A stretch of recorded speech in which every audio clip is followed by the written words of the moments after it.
Forward ബ്ലോക്കുമായിട്ടുള്ള ഒന്നാം ഘട്ട ചർച്ചയാണ് ഇന്ന് നടന്നത്.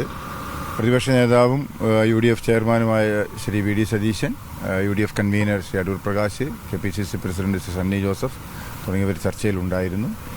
ഫോർവേഡ് ബ്ലോക്കിനുടെ കഴിഞ്ഞ നിയമസഭാ തെരഞ്ഞെടുപ്പിൻ്റെ സമയത്ത് ഫോർവേഡ് ബ്ലോക്കിന് ഉറപ്പ് നൽകിയതുപോലെ കൊല്ലം അസംബ്ലി നിയോജക മണ്ഡലം ഫോർവേഡ് ബ്ലോക്കിന് മത്സരിക്കുന്നതിന് വിട്ടുതരണമെന്ന് ഞങ്ങൾ ആവശ്യപ്പെട്ടിട്ടുണ്ട്.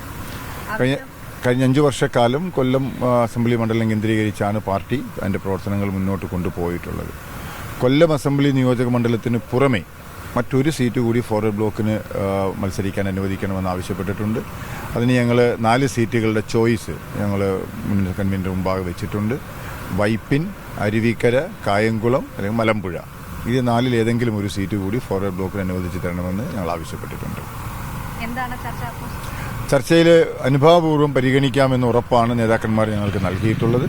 വിശേഷിച്ചും കൊല്ലത്തെ സംബന്ധിച്ചിടത്തോളം അനുഭാവപൂർണ്ണമായി പരിഗണിക്കാമെന്ന് ഞങ്ങൾക്ക് ഉറപ്പ് നൽകിയിട്ടുണ്ട്. ഏതായാലും 1-2 ദിവസത്തിനകം 2ാം ഘട്ട ചർച്ച നടത്തി ആ തീരുമാനം പ്രഖ്യാപിക്കുമെന്ന് തന്നെയാണ് ഞങ്ങൾ പ്രതീക്ഷിക്കുന്നത്.